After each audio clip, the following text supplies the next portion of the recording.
sobriety, what are like the 3 best things about being sober? Not wanting to kill myself. My word meaning something. Most of the time. And I guess just being alive, you know?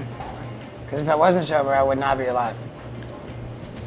At a certain point, you either get better or you die. And I was at that point. So. What was it like to be a role model to people who are like, well, you are. I mean, like the girl that was just outside. I mean, she said because like you were an inspiration to her getting sober. You know, at first, I wanted to like, be a role model, you know? I thought, oh, this is gonna be great. If I learn how to live clean and sober, then I'll be doing the world a huge favor, you know? I was thinking the world's gonna owe me and I get all this recognition and... Righteousness. But that was kind of a shaky motivation, you know? Initially, when I decided to get sober, it was all about, I'm gonna be doing the world a huge favor, I'm gonna get all this recognition, like the world's gonna owe me. And that gave me the motivation to really do it. But then once I got involved in the process, I really, I had to, you know, part of the process, you know, was taking an honest look at myself and my actions and the reality of the type of person I had become. And when the fog cleared and I was confronted with that reality, I was so horrified that I didn't care about really recognition anymore. I just desperately didn't want to be that douchebag that I had turned into anymore. But yeah, I'm just, you know, I'm just content to not want to kill myself and be a reasonably happy person.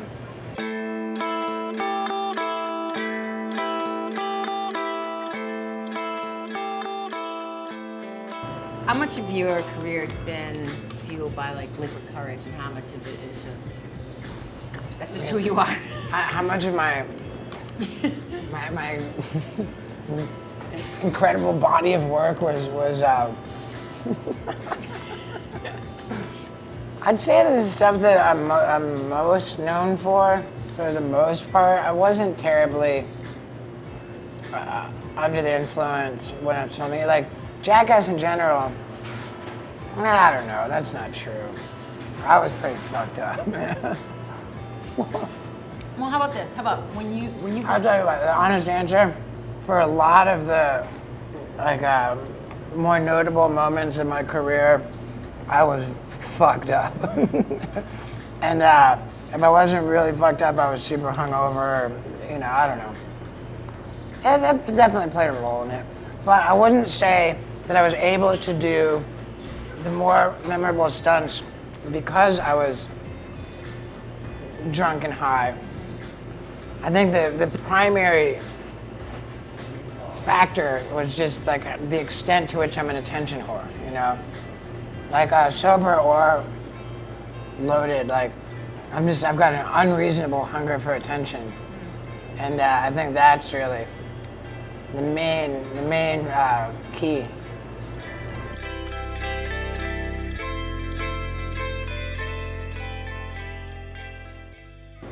It took me a while to find my voice in sobriety. Like I would say that for that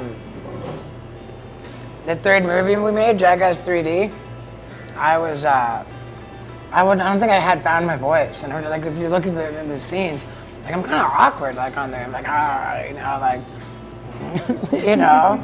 Yeah. And then when that movie came out, I went out on a stand-up comedy tour, and I think that kind of brought me out of my shell. And I think it's gotten me on a trajectory to have a career beyond Jackass. Right. So I'm so excited about the stand-up comedy and the Killer Karaoke show because What's that? it's people singing karaoke while horrible shit happens to them, you know? So they're like, yeah, they're trying to sing Leonard Skinner and they're getting electrocuted the whole time and they have to keep singing no matter what. You know, it's kind of douchey for me to say that I did a great job, but No, it's not. I think I really did.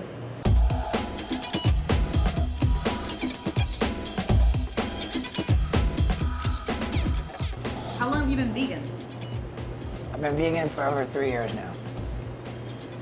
And I love it. I love it. Was it for health reasons? Sorry. I like the people who like represent me and who like care about me. Pretty much like tell me like to shut up about like why I first like went down like the vegetarian path. I really don't care, you know. Like it's true. I was doing like so much drugs that I was hearing voices, and like after I did something particularly mean, the voice said, you know, you're gonna have to answer for that. And I remember I watched this video clip saying like how difficult it is for Westerners to be saved because they just don't have any respect for life and for the planet. And then this guy says, how can you expect to be saved if you eat meat?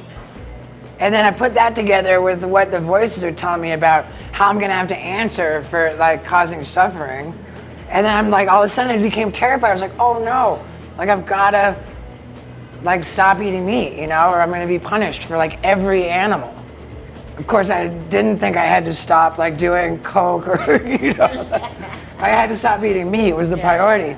But of course, less than a month later, I mean, I did, like I quit eating meat, and then less than a month later, I had, you know, my intervention, I went to rehab, and then in sobriety, like, it wasn't about fear anymore. It was just about like, I felt rewarded. And by going out of my way to actually care about being compassionate for animals and for other people, what I'm doing is I'm rearranging the way that I feel about myself.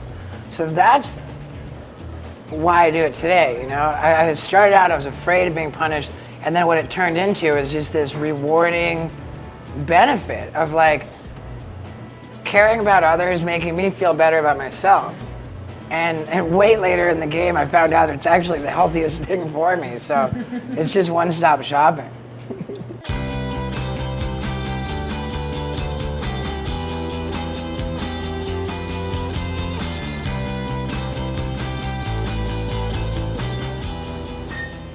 What's your tombstone gonna say? My tombstone?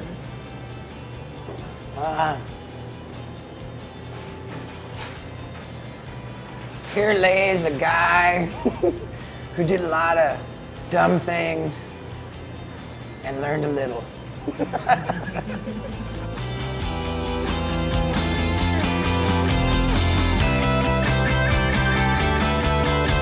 I mean, all of my tattoos are really designed to be silly and make people laugh. It's a naked guy wearing nothing but a belt behind bars, and it says prison love. This one is my newest one. It's Santa Claus on the cross. The fact that I've like created a situation in my life where my knuckles say all day, every day, and like it doesn't like hold me back. Like I gotta say, I'm super proud of that, you know?